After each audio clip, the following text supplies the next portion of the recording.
Hi, I'm a Bullis Student Tutor, and in this video I'm going to be talking about constructing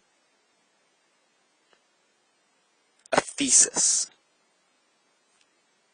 Now, unless you're writing a completely research-based paper in which you're not arguing anything, you're going to need a thesis, whether it's for a paper in English or a paper in history.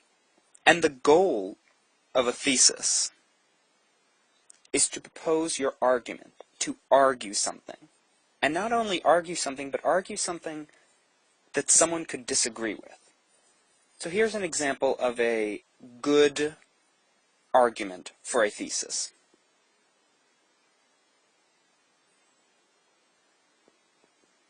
Barack Obama is the greatest president ever. This is a good argument for a thesis because people do disagree with this.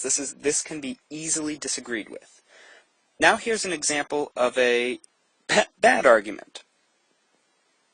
Barack Obama is the 44th president of the United States. This is not a good argument to use for a thesis because unless you're criminally insane, you don't disagree with this. He is the 44th president. When writing a thesis, your argument should be something that people can disagree with.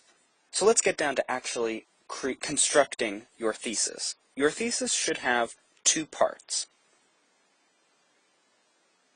The first part should introduce your topic,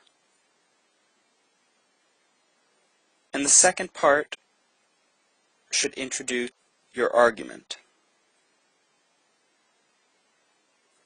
So let's look at some examples of some theses, and we can identify the topics and the arguments in each one. Okay, here's our first example. Barack Obama can be considered the greatest president in American history because of his excellent foreign policy, unique tax plan, and charismatic personality.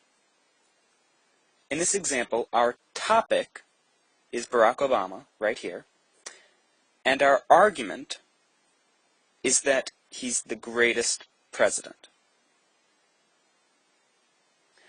Now, this is an example of a specific thesis, because as I underlined when I read it, we can see exactly how the essay is going to be constructed based on the thesis. There's going to be a portion on foreign policy, there's going to be a portion on unique tax plan, and there's going to be a portion on his charismatic personality and how that contributes, how all of that contributes to him being the greatest president.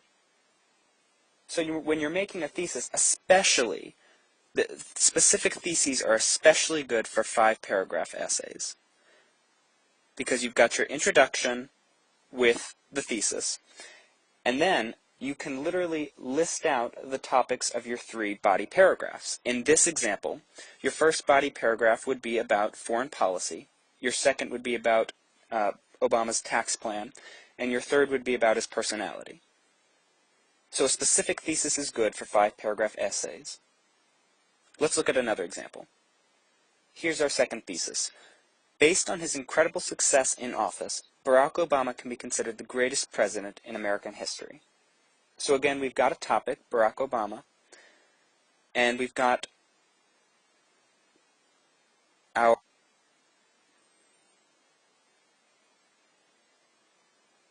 So now, let's look at how this thesis is different. This is an example of a more general thesis, because it doesn't list out exactly how the paper is going to be laid out.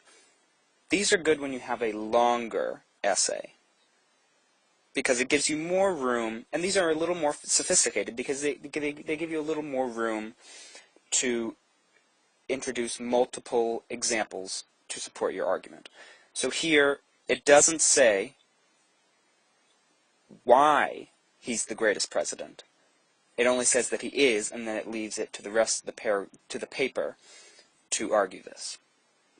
So you can see that you have a lot of options when you're making a thesis for how you want to construct it. But essentially, you always want to have a topic and an argument that people can disagree with. This has been a Bullis Student Tutor video. If you liked this video and found it helpful, please like, favorite, leave us a comment, and check out our other videos on our YouTube page. Thank you.